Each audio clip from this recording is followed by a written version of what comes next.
ಸಣ್ಣ ವ್ಯಾಪಾರಿಗಳ GST notice ವಿರುದ್ಧ ಎಸ್ಬಿಐ ವಾರ್ನಿಂಗ್. ಇಂಥ ಕ್ರಮದಿಂದ ಮತ್ತೆ ಕ್ಯಾಶ್ಗೆ ಮೊರೆ. ಮೊದಲ ಬಾರಿ ರಾಷ್ಟ್ರೀಯ ಸಂಸ್ಥೆಯಿಂದ ಎಚ್ಚರಿಕೆ. ಯುಪಿಐ ಮೂಲಕ ಹಣಕ್ಕೆ ತೆರಿಗೆಗೆ ಗರಂ. ಕಾಂಡಿಮೆಂಟ್ಸ್ ಬೇಕರಿಯಲ್ಲಿ ಇಂದು ಹಾಲು ಮಾರಾಟ ಬಂದ್. ನಾಳೆ ವರ್ತಕರಿಂದ ಫ್ರೀಡಂ ಪಾರ್ಕ್ನಲ್ಲಿ ಬೃಹತ್ ಪ್ರತಿಭಟನೆ. ಗೋವಾ ಸರ್ಕಾರದಿಂದ ಮತ್ತೆ ಮಹದಾಯಿ ಖಾತೆ ನದಿ ತಿರುಗಿಸಲಾಗ್ತಾ ಇದೆ ಎಂದು ಆರೋಪ. ಕರ್ನಾಟಕದ ವಿರುದ್ಧ ಕೋರ್ಟ್ಗೆ ಹೋಗ್ತೀವಿ ಎಂದ ಸವಾಲು. ಧನಕರ್ ದಿಢೀರ್ ರಾಜೀನಾಮೆ ಬೆನ್ನಲ್ಲೇ ಭಾರಿ ಊಹಾಪೋಹ. ಹಲವು ಅಂತೆ ಕಂತೆಗಳಿಗೆ ವಿದ್ಯಮಾನ ನಾಂದಿ. ಉಪರಾಷ್ಟ್ರಪತಿ ಹುದ್ದೆ ರೇಸ್ನಲ್ಲಿ ನಿತೀಶ್, ತರೂರ್, ಹರಿವಂಶ್.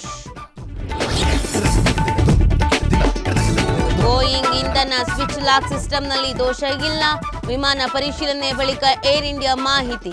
ಇತ್ತ ದೆಹಲಿಗೆ ಬಂದಿಳಿತಾ ಇದ್ದಂತೆ ಮತ್ತೊಂದು ವಿಮಾನದಲ್ಲಿ ಬೆಂಕಿ.